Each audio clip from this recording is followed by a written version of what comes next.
Good morning and Ed's world, where it's always morning, even in the afternoon. My name is Jay Edgar, and I'm here with StephenIgnoramus here to my right. Stephen, how we doing today? Pretty good. How about you? I'm doing great. It's been a good day. Maybe not such a good day in the news, and we'll get into that later, but it's been for the most part a very good day. We've got a full show of topics today again. I didn't really get to make it on the bubble topic, so let's just hope we don't go on to this forever because there's going to be a lot to talk about here. Alexandria Ocasio Cortez is in the news again because she is apparently the boss. And in spite of this, we found some campaign finance issues surrounding her.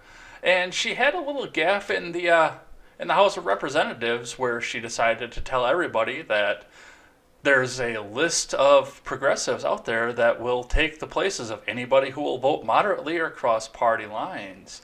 She's been trying to walk that back a little bit, but we will talk about the dangers that surround that. The president has been in the news immensely this week. Of course, we all know about the Cohen hearing, and a lot of us got to listen to that live while it was going on. And while we were doing that, our president was in Vietnam making a step that most people can't agree whether it was a good step or a bad step. And finally, he got to a point where he decided he was going to make an executive order. What's going to come of that? We'll have to talk about that. On the foreign side, and this is not something that we do a whole lot on Ed's World, there's been a short shooting conflict over India and Pakistan.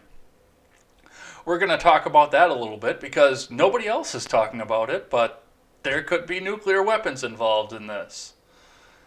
As we always do in this kind of election season, we're going to have a 2020 watch and we're going to see what's going on over in the presidential field and who else wants to throw their name into the hat and try and take down Trump.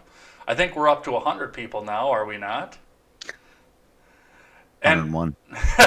and finally, we have the infamous Senate vote that seems to take everything that we heard out of New York and Virginia and take it one step further. It is going to be all of this and more on Ed's World as we go along. But before we do any of that, we need to learn a little bit more about our guests. So, Stephen, tell us a little bit about yourself. Well, hello. I'm Stephen Ignoramus. I am a recent addition to the live streaming and creating community, I guess, online. I'm really a trained musician. That's what I've been doing for 12 years or so, is trying to work on my kind of my game as a live sound man, a musician and a music teacher. And that's what I kind of do for work. And about 4 or 5 years ago, started getting into cultural politics type deal. I mean, I live in Washington, D.C., so it's pretty easy to get interested in politics and stuff like that. So just kind of started my channel late last year, and I'm on a quest to become a media mogul. That's what I'm doing with my life. Well, I know you touched on it very briefly, but I love to ask this question because we all have different answers to the question, but we all wind up in the same place, and sometimes that same place is on the left side of the screen in Ed's World. But how did you get into alternative media? Well, I got into alternative media. It was funny hearing it called alternative media because I didn't know about that term until a year or two ago. And because 5 years ago, I just listened to a lot of Joe Rogan. And I think that's probably a lot of people's route into alternative media was Joe Rogan of 4 or 5 years ago when, it was like Trump declared for presidency and there was that whole hullabaloo and stuff like that. And during that time, a lot of good podcasts and good videos started coming out, and Rogan was the one that I was drawn to. So from there, I kind of got just obsessed with listening to different creators and, kind of spending too many hours out of the day listening to stuff. And, Rogan was the start, but now I'm into kind of other things. But along the ways, I just started wanting to like start my own conversations and podcasts. And it's a lot of the same type of opinions where I live. So wanting to talk to other people that, had, variety of opinions and stuff like that, And that's an interesting route. And like I said, we all kind of landed in the same place, even though we all did things a little bit differently. Yeah. Well, you want to jump right into it since we have Oh yeah. so much ground to cover going on Yeah. here. A lot of topics. Yeah. This is cool. Well, let's start with the giant bug-eyed elephant in the room. Alexandria Ocasio-Cortez got herself into some hot water with the general populace. Of course, the news media is not going to put her into any hot water for this, but the general populace reacted in quite a fashion after Cortez came out and said that she was in charge because nobody else is doing anything about the Green New Deal. We could have all passed this off as just a rowdy representative. I mean, the House of Representatives was meant to be the rowdier House of Congress. It was elected directly by the people. And, back in the 18th century and the 19th century, I mean, there were fights in the House of Representatives. So we could have all passed that off on her tweet and just a young kid being rowdy. But then she decided to take it one step further. During an event for Girls Who Code, Cortez came out and essentially said that unless anybody else dares to try to do something about the climate scale on an appropriate scale that she deems necessary, she's the boss. Did you see that video clip? I'm sure we all have at this point. I did, but I didn't know it was that a girls learn to code thing. That's really ironic with given the learn to code thing on Twitter with people, saying it and getting banned and stuff. That's pretty funny. I did see that. I don't know what to say. Like it sounded like a kid talking. That's a thing that I don't. Our politicians are bosses. It doesn't say that anywhere. I mean, no, I think that's actually pretty much the opposite at this point. Mm-hmm. The politicians work for us. Mm. Yeah, I mean, so to me, what I thought about when I saw this is it's that she's speaking to a lot of people, like she's speaking to her supporters, and her supporters really, really like that type of talk. And we've heard comparison of like she's the left's Donald Trump. She'll say over the top stuff, and he'll say over the top stuff, and they kind of resemble each other in that way. But what I think about it is does the Green New Deal actually, is it going to happen? And if so, is it going to ruin our economy? Because, I don't know. I'm not sure if you listen to Part of the Problem. It's a podcast by Dave Smith. He's a comedian and commentator up in New York. And he had a really good breakdown of how this was going to ruin the economy, of how this could ruin the economy of America. And if climate change is going to do that, I guess it'll do it in 12 years or whatever. But if we implement this now, then it it says no air travel, stuff like that. They haven't put out the language for the whole thing, but I don't know. It seems like it doesn't make sense. But didn't they retract that? They put in the actual whole bill. They did put out the whole bill before they put the frequently asked questions out. Actually. Oh, gotcha. Okay, I haven't read it. In my video on that, it's actually linked in the description below. If you go back and have a look at that. Okay. Yeah. All right. But yeah, I don't know. Like if she's the boss, there's other routes around this other than the Green New Deal. But I guess she's saying because she's elected, she's the boss, and I don't think that's true. No, that's a dangerous road to go down too. Because, I mean, again, I said before, the politicians work for us, or at least that's the way that I always felt that it was supposed to be. Public servant. Yeah. And we get into she is a democratic socialist, and we look at the the Union of Soviet Socialist Republics there, and the way that structure was there. The politicians there, they were the boss. I don't know if that's specifically where Cortez says that she wants to go. I mean, she's trying to walk this back and say that she was trying to quote FDR or something for this, but that's really not what I got out of the tweet at all. And I read the tweet over and over again. I replied to it. James Woods put her right in her place as soon as she put the tweet out. But then, the fact that she went even further and decided that she had to say that out loud. I am the boss. No, you're not. Pelosi's getting sick of your shit. And, I mean, Cortez isn't on any committees right now, is she? You're closer to it than I am at this point. Yeah, I mean, do you think there's going to be who knows what's going to happen with the Democrats? Because it feels like there's going to be a civil war within them, or they're going to break apart a long time ago. But like, is it going to go to the progressive end, or is it going to go to the moderate end? I guess we're going to keep talking about that later. But I don't know. Like, it's either they're going to the moderates are going to capitulate and or they're not. That seems like what's going to happen. And it's so much rhetoric that, and so when that's set as a precedent, I'm not, it started long before Trump, but like, her base is going to love what she says the more extreme that it is. That seems to be the case. And it's not even going to be just her base because, I mean, I think a lot of the people that love what she says and love what she's going to do are not from her district. I think a big part of the reason that she's in there, obviously, we have the political action committee that we'll talk about in a second here that kind of funneled some money here and there. But a lot of the reason that she's in there, I've pointed this out on Twitter before, is that she primaried a deadbeat Democrat in a district that is reliably never moves off the Democrat side.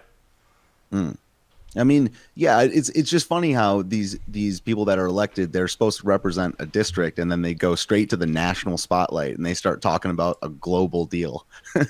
Like, aren't you supposed to kind of represent your people in in this system that we have? Because we're not a democracy. It's not mob rule. So, but that's undemocratic. Yeah. Yeah. Well, I've done so many videos on that. I can't even stand that thought anymore. The Electoral College is undemocratic, and so is the Senate. Yeah, that's the point. Yeah. Yeah. That's actually my cover video on my channel is the one where I defended the Senate because it's under attack right now. Yeah. Yeah, I mean, I've heard before that democracy means that if there's 3 people, 2 of them can vote to steal your shit. So if you just apply that to however many million, yeah, it's just 51% can take it, and they built in checks for that. That's my limited knowledge of said Constitution. Well, I have a Bill of Rights behind me, but it's written in there in the language. I always put it in 1776 terms, even though the Constitution wasn't ratified until 1791. The way that it was designed was so that Rhode Island could operate and function independent of New York. New York didn't need to be making all the decisions for Rhode Island. What do you think about D.C. statehood? D.C. becoming a state? I don't know about D.C. itself becoming a state. I don't know how I feel about that. I may not be in favor of that, but if somebody could provide me with a decent argument, I could stand for it. I would be more in favor of D.C. being absorbed back into Virginia or Maryland, one of the two. Mm-hmm. Yeah, that's what I think too. Yeah, I don't think we should. 51 states doesn't have as good a ring to it, and not that that's a serious reason, but it would be more bureaucracy. It would, smaller government would be very nice at this point, but it seems like it's not going to happen. Well, I know there was a serious talk about bringing Puerto Rico into statehood not that long ago either. Yep. So I have a friend that lives in Puerto Rico. I tried to have the conversation with her, but I don't know what happened with her. I don't know if they lost power again or what happened with that. Yeah, I don't know what the situation is down there. It seems like some people want them to be a state and some people don't. Mm-hmm. Our favorite congressperson has Puerto Rican heritage, does she not? I didn't know that. I didn't know it was Puerto Rico. Yeah, I think that's just Puerto Rican. As I touched on before too, there's some shady things that are happening with her and where they're reviewing her, and I think some of this is starting to spill over into the other freshman delegates, especially the ones that are making the big names for themselves. I don't have the facts to back that up and talk about it, but I know there's a lot of reporting right now about the fact that there was some shifty stuff going on around Cortez while she was running. And even now after she's in office, there's been some shifty things going on there. I know the chief of staff was working with the political action committee to fund millions of dollars through a back channel to her, is the last I heard about that. And she was trying to funnel money through the action committee to pay her boyfriend. Oh, yeah. It's interesting. I'm looking at this Washington Examiner article right now. This is probably the best one that I found on it. It seems like whenever there's any high-profile politician, there's some sort of dirt dug up on them. and she's got to do her turn. Well, But yeah, that comes with being the high profile, and you know, that same political action committee made sure that she was absolutely high profile. yeah, I mean, yeah. So yeah, it the conspiratorial part of me goes off for when I think about AOC because it's like how did she it's in this one district in who was the congressman's name that she beat? Do you remember that guy's name? Joseph Crowley. Joseph Crowley, and she's definitely getting help and backing from somewhere, and they're always saying the grassroots campaign, like it's like they're getting something from somewhere, and I don't know. This looks like this is interesting. I don't know. Well, from what I understand too, while they were, yeah, during the primary season, he was not having anything to do with trying to debate her. So I Mm. don't know if he took her seriously, if he didn't take her seriously, if that's what half the problem is. But I know that seems to be at least a part of what's going on here. Was that he was just not showing up for any debates or any sort of campaigning or doing anything for the people there. He was just an incumbent and expected to win, essentially. Yeah, I gotta say, the main thing I don't like is how they use intimidation tactics. They threaten with the mob. Um, I don't know, just things like history is against you, and I don't know. It's some of the new cultural language that I'm not a part of yet, but it just seems like a lot of it is intimidation tactics. And when there's, I don't know, I don't really know campaign finance laws that well. Um, and there's a lot of takes to be had on the get money out of politics, get politics out of money conversation. And I don't know. It's it just seems like you need eyes on everything. I mean, it needs to be completely transparent because it's our dollars that are going there, and it just seems like why is everything so hard to figure out what people did? Money in there or not? I don't get it. I don't know. I know that the other controversy popped up kind of on the same way. I think you were kind of going into there on what goes on there, but after it was the gun control bill that just passed the House, there was a series of Democrats who decided to get on board with the idea that the Republicans had that, okay, if we're going to have these massive gun control laws, many of which are already on the books to begin with, we want to have illegal immigrants who attempt to buy a gun get reported to ICE right away, which I think is completely reasonable. You Same. know, Yep.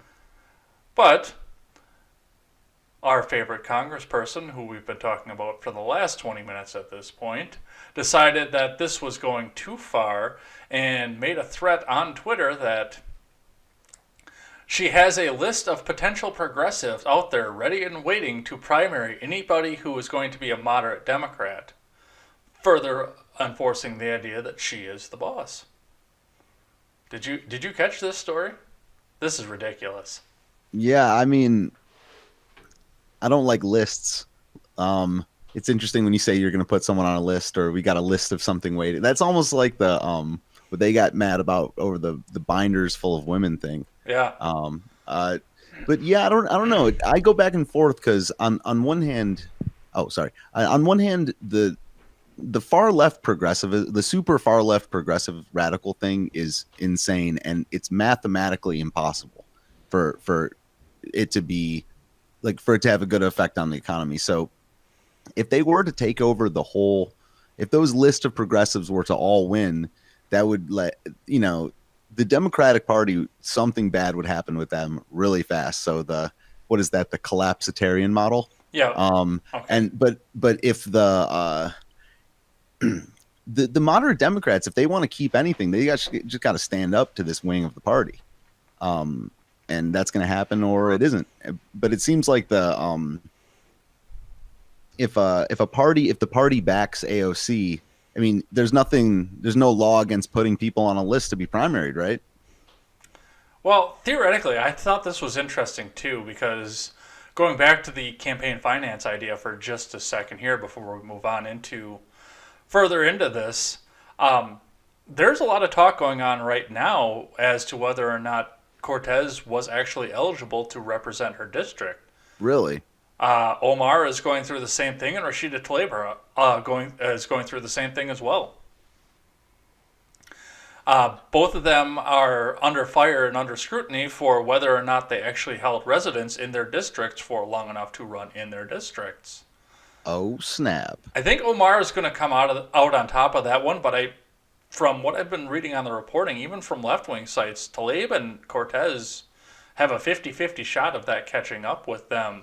But on the same time, if Cortez has this list of progressives out there, she's going to have to start moving them in a hurry because different districts have different residency restrictions. That's a state decision. That's not a federal decision. But Good point. Yeah. she's either going to have to move them into their districts and try and get them to kiss hands and shake babies, if you will, to try and get to the top, or run them in a completely illegal manner as to the residency restrictions. That's one thing that's not getting talked about in spite of this controversy. That's. I mean, when when you talk about them getting taken seriously, it's just it makes what I wrote down here was it's just interesting in the last couple of years the kind of the respect for youth versus the respect for elders. I mean, we had the Parkland thing last year, and 17-year-olds were instantly forced into the spot. Not forced; they put themselves in the spotlight, and we're supposed to listen to them. And you know, I'm 31. Alexandria Ocasio-Cortez is 29. You know, I listen to ideas. I listen to truth, no matter what. But it's just like it reads to me like a bunch of people that are elders just being intimidated by youth, and it, you know, that's not the only thing going on. But again, the intimidation tactics and the I don't know. It's like it's the threatening and stuff like that that it stinks to me. But we're the future of the party. That's right. Yeah, and it's funny. I don't know. I could get into it all day. I guess we will. But if you're planning for the future and you're saying to not have kids, it's weird. It doesn't make sense. If these are our children, but you're also saying that to not have children, it's weird. What do you think about the idea of, some of these progressives going in and trying to take over? Because I know a lot of the people, I did have a voter roll. I don't have it up in front of me right now, but I know I looked into it. A lot of the people that were on the side of that were from particularly threatened districts, very purple districts or very, very red districts that they somehow managed to pull off a win from because just like Crowley, the Republican in the red district was kind of a deadbeat and an absentee. Yeah, I'm not sure what, and it's I don't know. It's complicated because a lot of it comes down to whether people are telling the truth. The first thing is, if you take everyone that they're telling the truth and they're saying what they believe and stuff, she's got a right to run. She's got a right to win. And if she's wrong and people are just falling for it, that's either the people's fault or the media's fault. So it's complicated because they all play together. But if progressives are going to take over and the people are going to let them, then they're going to. And now that's in a perfectly honest world. And if there's fuckery afoot, then shame. But it's just like if they're going to take, I'm in a pretty liberal area, and it's mostly progressive. So it doesn't surprise me if the progressives take over that party, because 90% of the people I ever talk to are progressive, and they're just getting older. So, and there's more coming up through the colleges and stuff. So if they're going to take over, they're going to take over. I just, they should be people should be prosecuted if it's illegal, or they should be fined or whatever.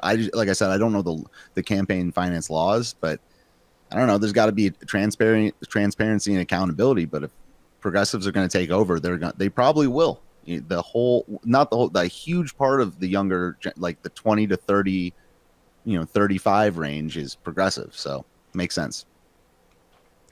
Well, you say that you live in an area that's very, very progressive. I think they call that capitalitis. Mm-hmm. I spend a lot of time in Madison up here, too, and it's just the same thing.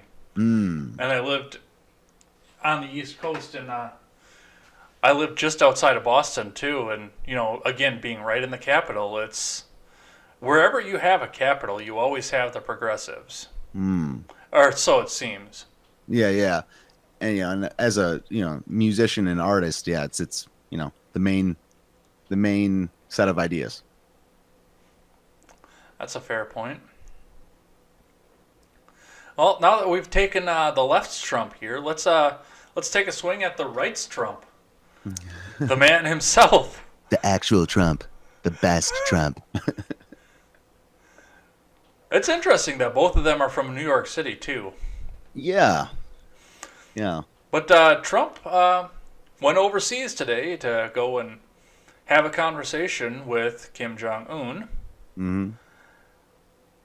It didn't go the way that a lot of people wanted it to. I don't think it went the way that anybody wanted it to. Everybody seems to have an opinion about it. Most people who are in Trump's camp are pretty excited for the fact that he went and walked away from it. Our good friend in the funny little half hat thinks it's despicable that Trump ever went over there in the first place, because we shouldn't be talking to an enemy and trying to make peace with an enemy. It's the weirdest take, man. It is the weirdest take. It's the weirdest take. I mean, people with nukes should probably talk. if you look back through the Old Testament, he might come by that honestly, but Mm. but yeah, for the most part, Shapiro said that that was the worst thing in the world. All the Trump fans think that it was the best thing in the world, and all the Trump detractors thought that he was going to give away the farm. What did you see when you looked at all the news surrounding the Vietnam meeting?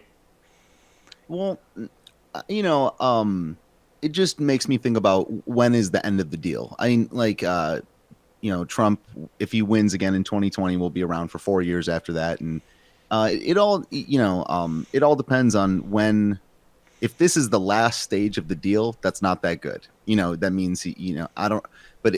But sometimes you have to walk away to get a good deal down the line, and I'm not sure if they, as long as dialogue stays open, I'm kind of okay with it. But I'm certainly not in the camp of they shouldn't talk. That's insane. I mean, I think it's absolutely insane. Even if we're actively bombing each other, there should be a dialogue, like a phone, something, not that some sort of smoke signal, like something. Do you think it should be a Samsung phone? Yeah, I think it should. Sorry, But I had to make a Korea joke there. yeah, helped out by Huawei. Well, the fact that he walked away from it, Hmm. I like that idea. Yeah, it's not a bad thing. No. There are people there that say that it's a bad thing. That most of them wouldn't think that anything that Trump does is right to begin with. But Right.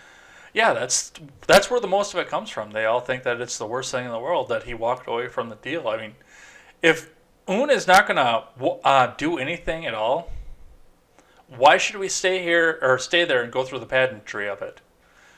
I mean, you complained about the pageantry the last time I'm there, so now you don't want you want the pageantry, but you didn't let. Trump can never do anything right to these people. But on the other side of it, the MAGA faithful are in the camp of, this is the greatest thing in the world, and he did everything right, and he's going to be our savior and emperor. And I hate that just as much. We'll see. Yeah, I mean, it just depends. Yeah, like I said, it just depends on when the next. It'll happen again. There'll be another meeting, and hopefully they walk away with something. This one was really, really hyped, though. Yeah. Kim Jong Un took that 3,000-mile train through China to get to Vietnam, and did you hear that? There's a Trump and a Kim not support impersonators that got deported from Vietnam ahead of the summit. I did not hear that. Yeah, yeah. They had to be. One got sent. It was an American and I think a Chinese guy, and they both got sent home.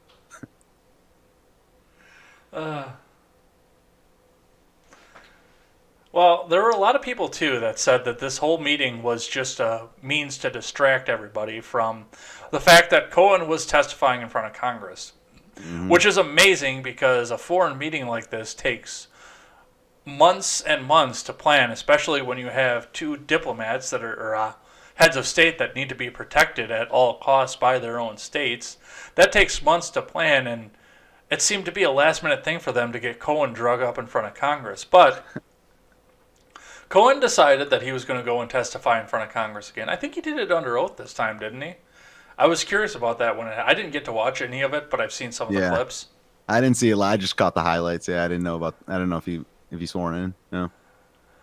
But yeah, now they think that that was a distraction, and it was a good distraction because that was the other thing that we could all talk, nothing about while this was all going on. What did you see out of the highlight reel, since that was what you saw? Yeah. I don't. I mean, the guy is very, very hard to trust. The dude is like, and it's just a lot of these congressional hearings are just theater at this point. And it sucks because they do, they're.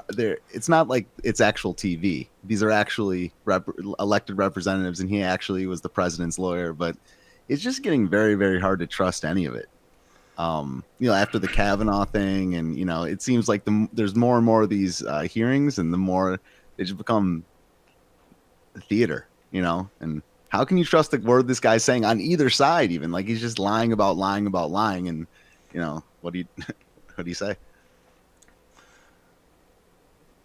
I don't know. He's headed to prison, and people were talking about some crazy crap while they were talking about it. Oh, do you have a book deal waiting for you? Who cares? We're capitalists. He can go write a book that nobody's going to read. Yeah, it said a book. I think it said a book and a movie, right? Or he wouldn't deny that it was a book and a movie deal. Yeah, he's gonna phone it in from jail like a rapper. I mean, there was a lot of interesting things that came out of this too, and it looked like he seemed to contradict some of himself. I know one of the biggest things on the highlight reel is the fact that Trump was never expected to win, and he was doing this only to build his brand across the world. But he employed the Russian government to try and win. That seems like a contradiction in terms all by itself. Yeah, if he's doing it for his own gain, yeah, I don't know. It seems like the Russia thing just isn't true, or is going nowhere at this point. I mean, it's hard to know what proof is. That's kind of what I was saying earlier about campaign finance, is that you dig long enough and you find some apparent sketchiness somewhere, and with the highest level, the highest office, you're under the microscope all the time. So how do you prove any of it? But it seems like the Russia thing's going nowhere. Yeah, but they keep trotting it out no matter what. Yeah. I keep saying on my stream that it's a race between Brexit and the Mueller probe for the biggest case of national blue balls. I don't know which to pick. I like that. So I'm not sure, but Cohen, he's trying to get. I don't know if he's definitely benefits somewhere from this. I don't know if it's to get his sentence reduced or just to get in goods with the people upstairs. But well, I mean, if he's the one that takes down Trump, he's going to be a national hero because. Oh yeah. And this guy here. There's some turning of the backs by even the Republicans at this point on Trump, which I can't on that. I may not like the guy, but at least I'll give some fealty to his agenda and hear him out. If he turns and does something that is outrightly illegal, yes, I've got a camera, I've got a microphone. I'll be the first one to start talking about what we need to do about this. But he hasn't done any of that. He's operated within the confines of the law to almost a point and almost a fault at this point. He's pushed some of the laws to the point where we can't, we thought this would be illegal, but it turns out to be completely legal. Some of the stuff is going before the Supreme Court to get etched into stone that it's legal. And I don't see anything wrong that the president has done thus far. Yeah, I certainly what you said about listening to his agenda and stuff. It's when everyone opposes someone, it's so hard to get anything done. But I certainly don't understand Republicans jumping ship. Not when there's no proof. Yeah, I don't know. Well, it's just gonna be investigation upon investigation if he wins. They're just gonna keep it going somehow. Well, I said this to Jen last week. I talked. Where was I going with that? This thing with the wall. We learned so much about civics just talking about this wall. Yeah. That's been one thing on this. We've Trump has been a gigantic civics lesson for this entire country, and it's one that I think we've desperately needed. Mm. Yeah, I mean, it really, I agree with that because it really goes back to fundamental questions of like, what is a citizen? What is a boundary? What is a nation? All that stuff. And without definitions for these things, I mean, definitions are under assault right now. Hmm. Um, and, you know, more people need to, you know, maybe not more people, just the national conversation, whatever that is about what these things need to be defined so we can deal with the problems. It's really important. Speaking of things that the president has done that he has decided to stretch to see where the end of his power level is, during CPAC this last weekend, Trump also decided that he was going to issue an unprecedented executive order by which he is going to force colleges to respect free speech if they're taking federal funding. If they don't respect freedom of speech, they lose their federal funding. Did you see any of this at all going on? Yeah, I actually followed CPAC pretty close. It was here in DC. So I looked up a lot of the speakers and a lot of the people being banned from it and stuff. So yeah, I caught this for sure. Um, you know, it's pretty clear. I mean, I don't like executive orders that much. I wasn't a big fan of any of them because it's a little kingly. But I love free speech, and this seemed to me like what my question was is what is the actual modern role of the universities and colleges in America? If they're if freedom of speech is under threat that much in the universities, then something needs to happen. I mean, there's attacks and things like that. But if it comes from a executive order, okay. I don't know. I'm just not sure about it seems like a pretty harmless precedent to set. You're going to protect free speech, but it coming from up high to academia, yeah, I'm not sure. If it happens, I won't be mad. Well, the thing that gets me about it, the first thing that I saw when I first saw this was there are so many people cheering the fact that the president was going to make an executive order about this. Being the chief law enforcement officer in the country, yes, that is completely within his purview. But 5 years ago, the same people were saying that the executive order power should be completely abolished Yeah, because they said Obama was running away with it, and yeah, DACA, yeah. he didn't even crack the top 10 of executive orders. But Mm, these same people were saying all executive orders should be abolished, mm. and now they're cheering one. Yeah, I mean, I certainly don't think that executive orders should be abolished. That's they're there for a reason. Um, and certainly it's the right of the government to withhold funding, from universities. Uh, but to me, I just wonder about it's identifying what the problem is and will this order solve it. And I don't think they've released any language yet. We're basically just going based on what he said in the speech. Yeah. And it seems that academia has a huge left wing liberal bias, and there's bias against conservatives. And if they're under physical threat and the law is not doing their job, maybe they need some help. I think my first thought when I saw this was this could easily be solved if we just pull federal funding from universities and disperse federal funding to states as needed and let them decide how it goes. Put the Mm, universities back into the state purview where they belong. mm. And that seems to be the central question when we talk about what Bernie wants, what Kamala wants, what the Democrat Socialist America want when they want the free college too, which I don't agree with Yeah. in the first Well, place. it'll make it worthless. Anything you make free becomes worthless. Um, and to me, that's openly saying that all you need is a college degree to succeed. But that's like printing more money or whatever. It kind of just devalues the money. From my perspective, academia has already been devalued. You already have many, many worthless degrees out there. Um, so I'm not sure. I mean, I know over in Europe they do free college and stuff like that, and I don't know, you know, I don't know what the effects are. I know that Europe's kind of broke. That's all. That's about all I know. You know. Well, and the European countries are all smaller too, and they don't Yes. necessarily have a state system like we have here. I mean, New York went through and made community college free, but that's at a state level. That's not at a federal level. Hmm. So people can come out and go get their community college education for free from anywhere out of state because that's that includes for New Yorkers, that includes for non-New Yorkers, and that includes for non-citizens as well. Hmm. Obviously, because it's New York, they're going to include the non-citizens, but Yeah. I mean, yeah. It definitely. I'm a big fan of states' rights. So that's if they want to do that, that's great. But the big daddy on high providing free education, I'm not. I'm not on board with that. by Big Daddy on high, do you mean the white-haired Vermonter?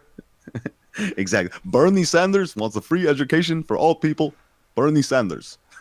Translation: creepy old man wants to be your sugar daddy and pay for your college.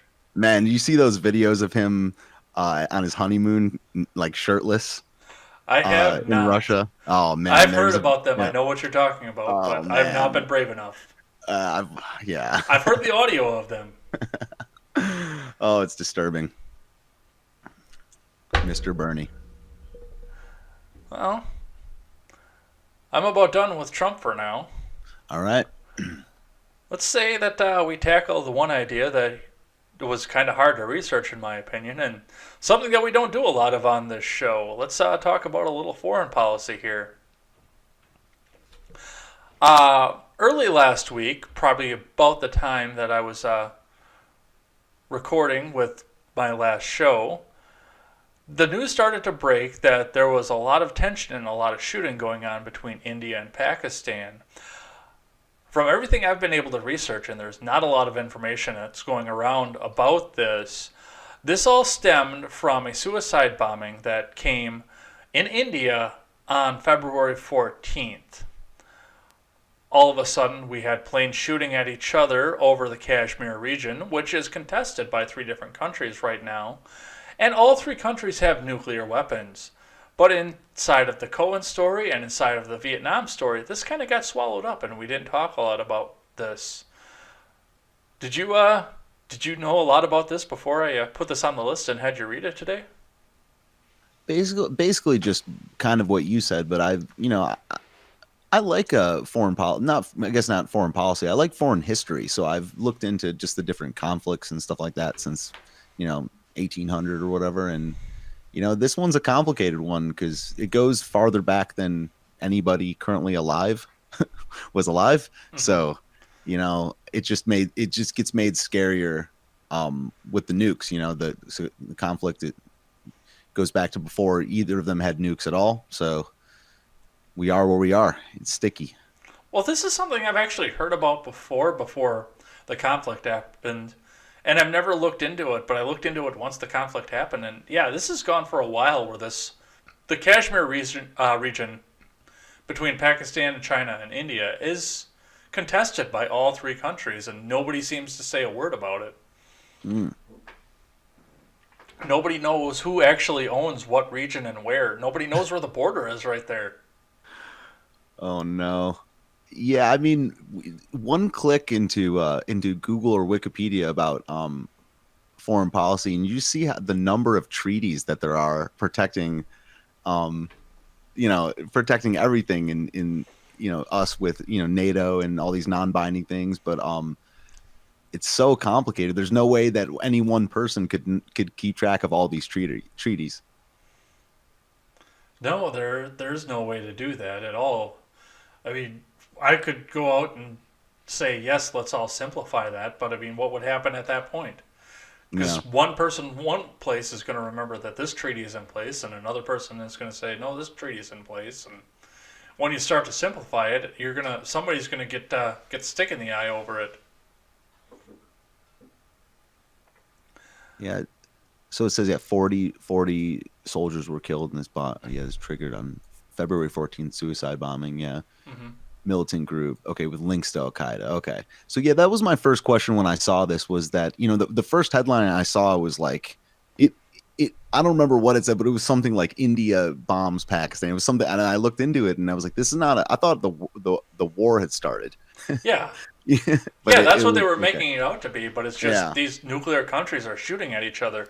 yeah, But there again, that seems like that should be a bigger deal than what it was made out to be. And again, I right. understand there were two massive stories about the Orange Man that were in the news, and the Orange Man lives rent free in the heads of all the Democrats. So Yeah, I was wondering about. I mean, for some reason, I just started doing my morning stream earlier this year, and for some reason, it seems foreign politics are a little more interesting to me. I don't know if it's because they don't affect me at all, but the I guess the Trump stuff is getting just so old after years and years of it. That's what it is. Yeah. yeah, I could see that too. Actually, Yeah. Yeah. I So don't. hopefully this ends without, you know, some bombs going off. Well, it looks like right now we're sitting at a point where the tensions have been eased at this point. Uh, a suicide bomber decided to go over and try and bomb onto the Pakistan side. He got shot down and captured while he was over there. And while he was over there, he was taken prisoner in just a brief couple days, because this happened right after the first bombing when the suicide bomber went out. So it's Okay. just been a couple weeks, and he's been released. He's unhurt. I guess they kept him fed while he was there, and that eased the tensions right now. But now the rest of the world is looking at the fact that, oh, yeah, this is actually happening. And you said, we talked about this a little bit off mic here, and you said that I think we're contractually bound at this point to back India? Yes? Yeah, yes. It's we're contractually bound to back India, and but also we're contractually obligated to not have their back if they detonate a nuke anywhere. I think that means a test nuke as well. I think they're not allowed to, or we don't want them to detonate any even testing ones. But neither of the countries are part of the NNPT, the Non-Proliferation Treaty. But yeah, we have India's back, and it didn't say anything about our standing with Pakistan, so that probably just means nothing. Well, I know the thing with India, I looked a little bit into this too, is because that is supposed to be our avenue if China ever goes hostile for whatever reason. We're supposed to have India's back, and they're supposed to let us in and use that as a back avenue to take care of China if they Hmm. decide that they don't want us on the map anymore. Which I don't know why they would ever do that. We owe them trillions of dollars Hmm. that they'll never see again at that point. Yeah, yeah, for sure. Wonder what's gonna happen with that. That's never going away. Yeah, here to stay. We heard so many budget hawks talk about that during the 2016 election, and now they don't care.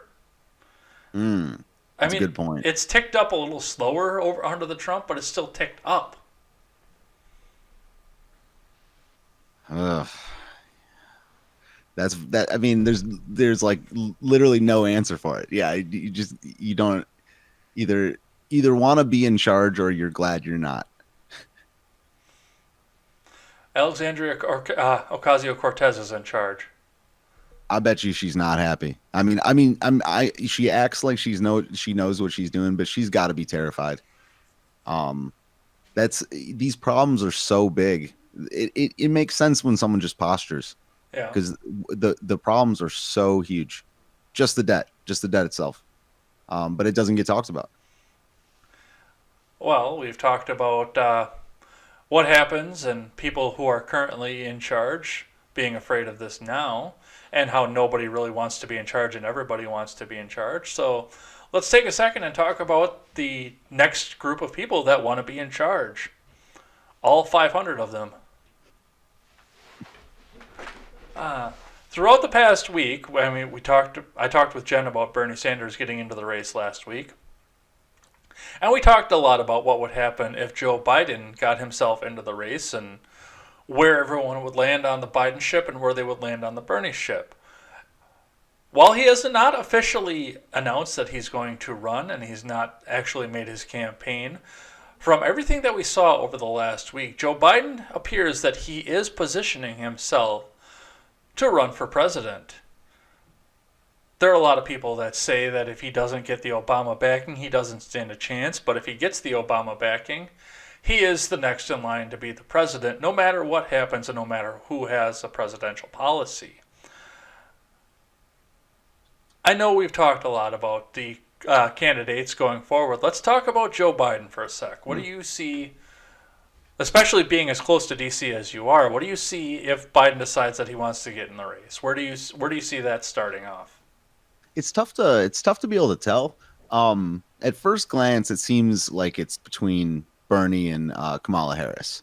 But like you said, the Obama backing, people love Barack Obama, and if he gets that backing, cool. But also, people are not fans of lifelong politicians. I'm certainly not. Or dynastic, for that matter. Yeah, and so if someone's that establishment, then I don't know. I personally think it's Bernie's to lose. Um, Most people I know like are truly progressive, are like far, maybe not as far left as Bernie, but those things sound good to them, and uh, so I think Biden. I'm not. What I think about is who he would take votes away from.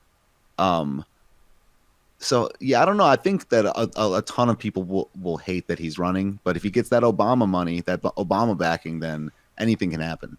Well, when I look at Biden, it's not so much who he takes votes away from primary side. I look at who he takes votes away from general side. Mm. Because so many people right now are trying to run as progressively as possible. One of the things that we saw with Hillary Clinton when she ran in 2016 versus Bernie Sanders was that the backing was there to get Hillary Clinton into office because she was bank friendly, she was big business friendly, and she was union friendly. Three things that Bernie Sanders was not friendly to. Now, so many people are trying to run along the Bernie Sanders path, and we even saw Hillary Clinton try to run along the Bernie Sanders path after she lost to him, or after she won against him in the primary. She recognized the fact that the majority of the base that she had to appeal to was on Bernie's side, but when she decided to run and be as left as Bernie, a lot of the union turned their back on her because that progressive idea doesn't fit along with union ideology.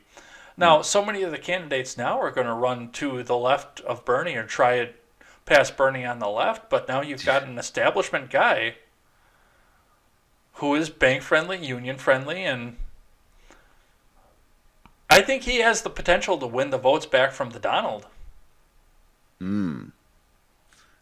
Yeah, I'm not sure. Anyone who runs to the left of Bernie, that's hard to imagine. I mean, they're going to try it. But that's pretty far left.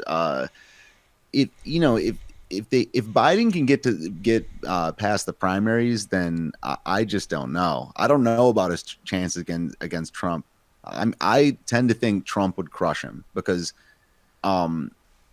Trump won at least on being anti-establishment, and you've got these people that people at this point. I hope people have this figured out that they do these tactics where they're extreme in the primary and then they go back to the middle for the general. And it's Biden's been doing this since the 80s, so he knows the game. And I just hope that people know that about career politicians at this point, that if they're just farting in the wind and seeing where it blows, then what do they actually believe? When do you actually know what these people actually believe? You don't. You don't. And now maybe you don't know about Trump either, but I'm telling you, if someone's been in Congress and stuff and vice president since the 80s, then Well, and I said too people, that was a lot of the problem with Hillary too, is it was the fart in the wind and see where it blows. We didn't know where she stood on anything because she entered the race as being the establishment politician. She entered the bank friendly, big bank, big business friendly Democrat, and then she decided, oh well, free college, haha. Free this, free healthcare, free ha ha ha ha. Dude, we had no idea where she stood.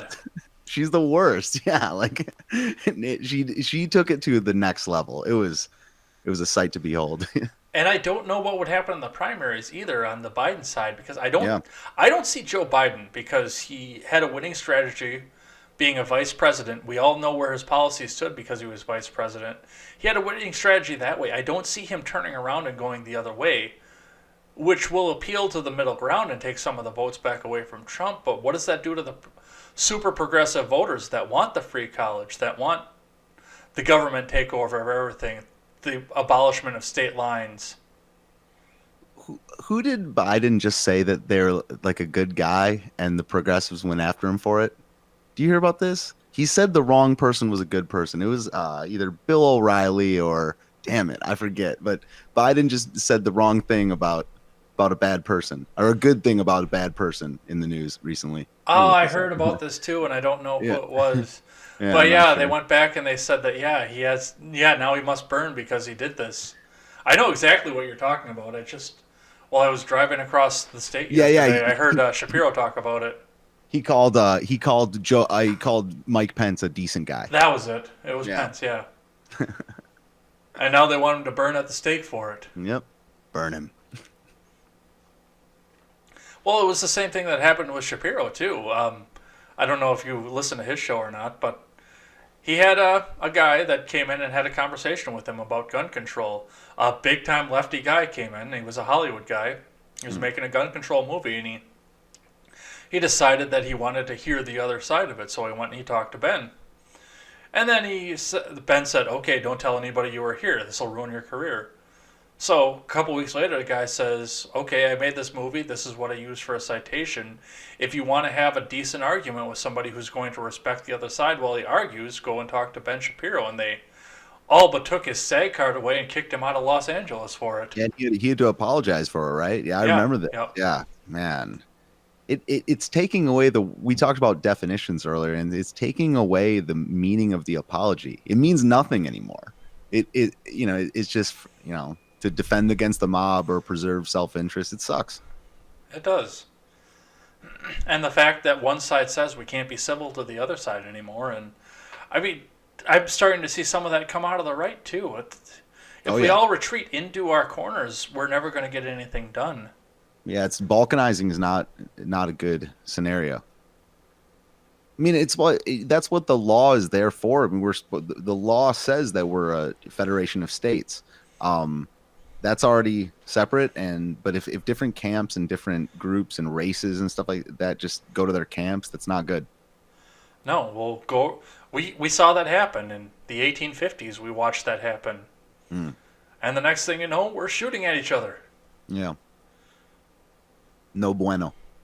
No. Well, the other thing that's no bueno here is we're moving along here. We're getting through a lot of the ground quicker than I expected, and I'm very happy about that. We've had a few laughs in here, but now we've got to go and talk about a very serious topic here. The topic, of course, I made my Sunday video on. The Senate had a vote to hear a proposal by Senator Ben Sasse about protecting the lives of abortion survivors after they have been born and drawn their first breath. This is an update to Title 18 of the U.S. Code, and it puts a lot of definitions in as to who is considered a person and who is not. On all sides, I think this would have been at least a good bill to come down to the Senate floor and get debated and go through committee. But on a 53-44 vote, the Senate decided to not even go that far. This bill died, and a couple of Democrats actually reached across the aisle to try and get this one pushed through. A couple people decided that they felt the same way that I did. But, of course, 3 Republicans were not able to be present for the vote. This seems to be going further than what New York and Virginia have been doing, and what we've already talked about on that. What do you see off of this one? Well, okay, so I have the bill open here right now, and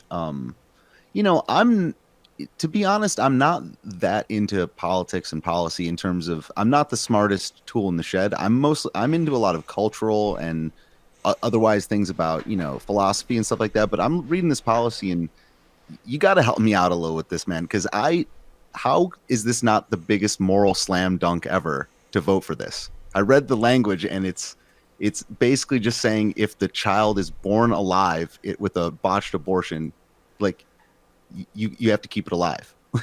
And it makes no sense to me other than politics why someone would vote against this. Like it seems like a moral slam dunk. I heard Trump talk about it in the State of the Union, and it's like it just makes no sense to me that like how big of a slam dunk this feels like. Yeah, I don't know. So you got to explain something to me. I'm lost for words. I don't get it either. That's the thing. And, this does go back to what they said in Virginia, what Kathy Tran brought forward when they had the proposal that died in their state Congress. If the child were to be born and they went up to 40 weeks for this, which is much longer than the most terms go, if the child were to be born and the parents still didn't want it, according to Kathy Tran's proposal, and this is coming from the Democrats, they would keep it comfortable until they decided whether or not to kill it after the child has taken its first breath. This is open infanticide. This is like yeah, this is crazy. Like I can't believe that this is an actual bill from that got shot down. I don't. Like I said, I'm not the policy wonk over here. I'm just a guy reading some text, and it's insane. It's much worse than it seems on the media. Like, look at the policy. It's insane. Yeah, and the policy should have. I mean, it should have been something easy to come up with and easy to decide on, like you said. It just doesn't seem like it's that easy. I know that when the vote came through, the first thing that happened was Elizabeth Warren went to Twitter immediately and said that this was not a proper bill. This was not something that should have ever been in the Senate. Senate GOP shouldn't be deciding what happens to a woman's health, and this is just another anti-science way to try and control women. Look, it says if an abortion results in a live birth, that factually at that point is outside of the woman's body. I mean, that's a live birth of an infant. The infant is a legal person for all purposes under the laws of the United States and entitled to the protections of such laws. I mean, that's in the bill that got shut down. I just don't, man. It in its weird way goes back to the boss thing. It's in definitions. It's like, what is government? What is a citizen? What is a goddamn life? And are we cattle? Like, are we cattle that that the government says when a life ends? And it stinks to high heaven to me. I wish I had the words to articulate it, but it's I don't know. It clearly, I don't know. I wish it was something other than what it is, but I'm looking at the actual language, and it just, I don't know what to say. And the language was so easy to determine and figure out. I would disqualify Elizabeth Warren for the presidency right then and there because she outright lied about that bill. In her Twitter feed, it's documented that she lied about that and what it was and what it meant, because it is clear in there what this all means. This is not an anti-woman thing. This is after the child is separated from the mother. Yeah. Yeah, I don't know what to say when two people or two groups of people are looking at the same thing and just calling it two different things. I don't know what to say about that. Yeah, man, this is super sad. It's just like, I just don't. I mean, and it shouldn't be a partisan issue.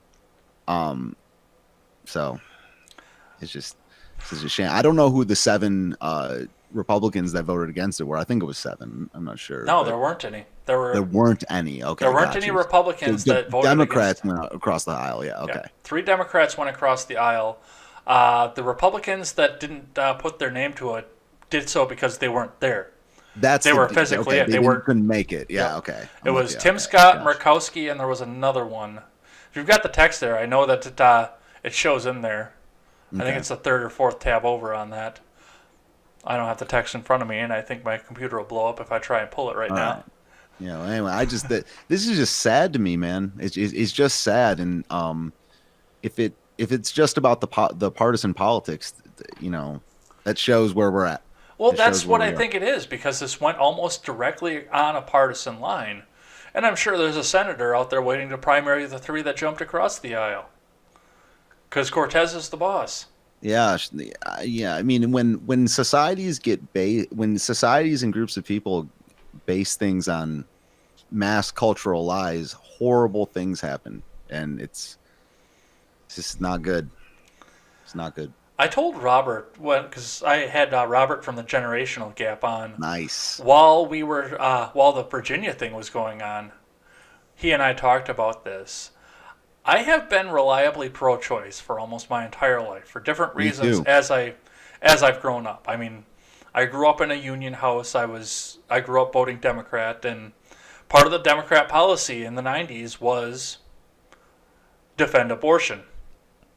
Was it rare, safe, and legal, or Yeah, safer and yeah, legal, but yeah, yeah, yeah. that was something you had to defend if you're going to vote Democrat in the early 2000s. So that was the train that I fell on. My first election would have been the midterm in 2002.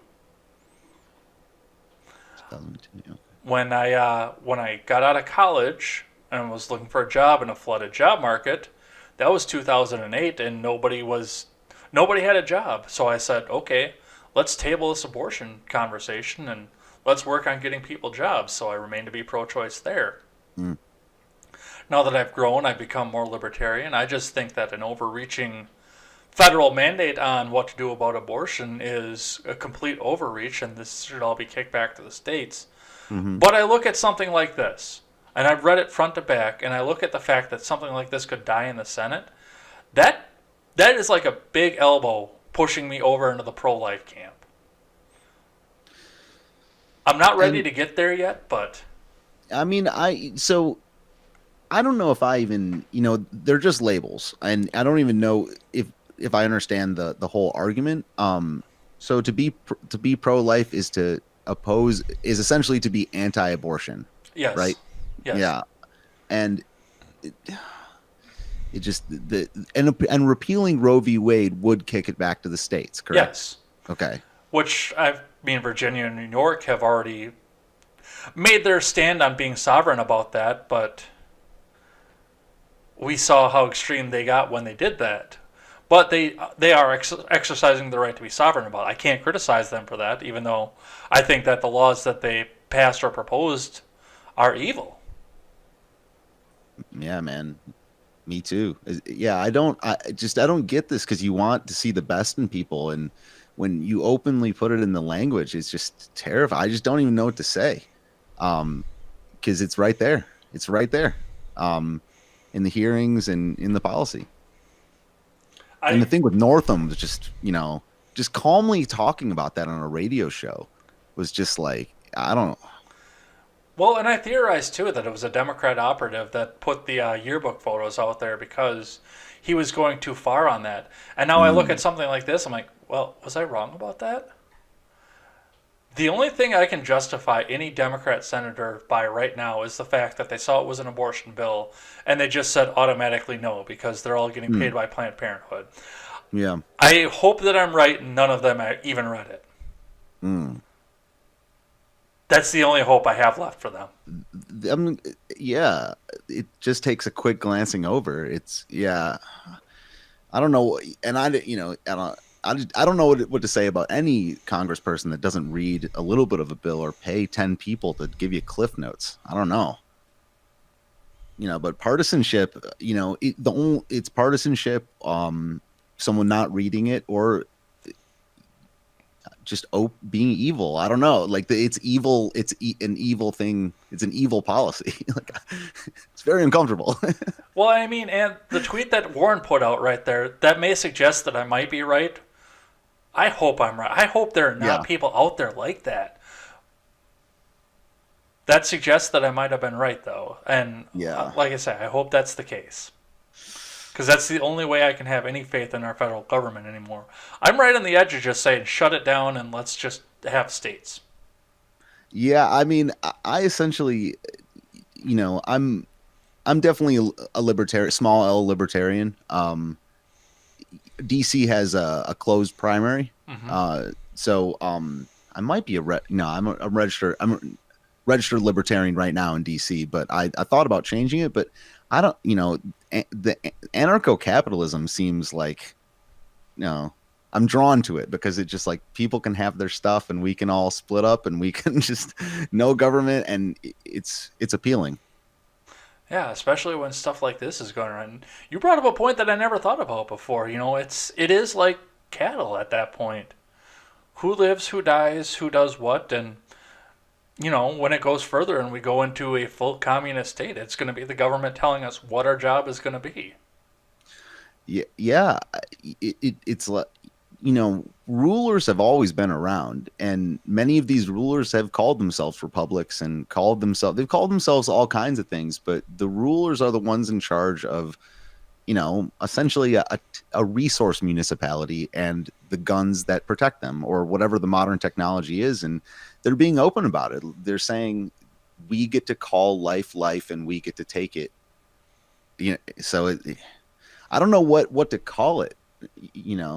I don't know what to call it other than like a representative democracy that has this type of power. I mean, they have the guns and the right to take life, apparently. Well, that's an interesting point too, because we went back, we talked about Korea earlier, and the labels, because they call themselves the Democratic People's Republic of Yeah. Korea. They are neither democratic nor a republic. Yeah, I mean, there's tribes of kids soldiers in Africa called, like, the Federation of the, duly elected, peoples of the, wherever. So it's just a label, and until the labels start enacting like actual action, this is actual action that they will take. If the law allows it, someone's going to do it. I think there already was a case in New York, right, where a guy, yeah, he killed a lady, and the unborn baby died, and they didn't charge him with abortion because of New York's new law. Well, that would have been double homicide, but yes. Yeah, that's already been a case. That's already been a thing. Dude. Because the language in the New York law does take away the double homicide moniker in the case of killing a pregnant woman. Okay. Oh. Yeah. And then when they like to celebrate it too. That's also what I just, that maybe makes sense, because what can you do other than double down? Get one. Yeah, oh, man. Yeah, that's insane. Yeah, it's just like, yeah, I don't know what to say other than I oppose it. I am getting a sounder board for this show, because get one. That would have been perfect right there. Yeah, this shit is crazy, man. I can't believe it's an actual policy. I mean, that's what I always heard about the Holocaust and stuff, is like what you really look for is when they put stuff into actual policy. They say it's like, oh, well, there it is. And with this type of thing, it's right there. And like, if a dummy can understand it, then I don't know. Yeah, it's messed up. I just brought up the Democratic People's Republic of Korea. It's kind of a running joke in more red Wisconsin right now that, and I thank God that I don't live in that county anymore, but we call the county that the capital is in, Dane County, the Democratic People's Republic of Dane County. Mm-hmm. Yeah, there's little enclaves like that all over the place. Well, we're at 74 minutes right now. What do you say we finish out the show and get the hell out of here? All right, sounds good. It was good talking to you, man. This is fun. Well, the last thing that we do, because there's so much negativity in what we do, and we just had a very heavy topic here, and we see all the infighting in here, is we try and end this on a positive note, because everybody has something that makes them happy. I think I know where you're going to go with this, because we talked about it early in the show, but tell me about a hobby that you have going on right now, something that's completely non-political and something that has nothing to do with work. It could be a new album you're listening to, a video game you've been playing, a book you've been reading. I know I do a little bit of botany off to the side. Oh, cool. Nice. Well, I mean, I have been obsessed with learning my whole life. So I've read a ton of books, and I'm really into music. That is my work, but also it's my hobby. So right now, what I've been working on for about a month is doing a live streaming music performance thing out of this apartment. Okay. So I actually did a stream with it last night where I play the guitar and I switch instruments and loop everything. So I'm basically interested in, I love performing for people, and music's my it's my job, but it's also probably one of the best things in my life. It's better than politics. So teaching music to people and performing for people and having fun online is kind of what I'm doing. It's what I like learning about. Well, we might take some time and talk a little bit off mic and see if you can't grace the intro and the outro of this show. But we'll work on that as well. Great. But I do want to thank you for coming on here. This has been great. It's been great to have a conversation with you. And I hope the audience appreciated you coming in here. Audience, if you like what you saw, and I hope that you did, you're watching this on YouTube. Obviously, this is transmitted on the podcast platforms as well. We are on iTunes, we are on Google Play, and we are on Stitcher right now. I think this week I'm going to try and get myself into SoundCloud to give you another option to do so.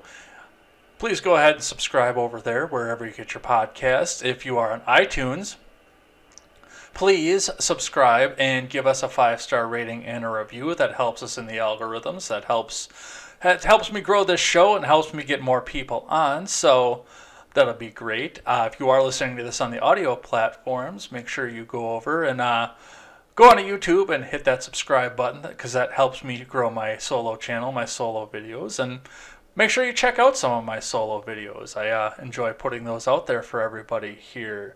Stephen, where can everybody find you? Well, you can find me on YouTube, BitChute, on Twitter at Ignoramus Steve. I stream to many, many different platforms. One of them is Stream Me, and I think Stream Me might have gotten shut down today. I'm still looking for information about that, but I know some of my favorite shows stream on that platform, so I'm wondering about that. But yeah, YouTube, BitChute, Twitch, StephenIgnoramus or Ignoramus Steve, and that's where you can find me. And of course, you can go over and find me on Twitter. That is at EdsBlog Twitter with a 1 in place of the I. Thanks as always for listening to the show. And remember, never take the words of bloggers, podcasters, or journalists as gospel. Find all the facts and draw your own conclusions. Stephen, you have last word. Go inform yourselves. Have a nice night. Take care, guys.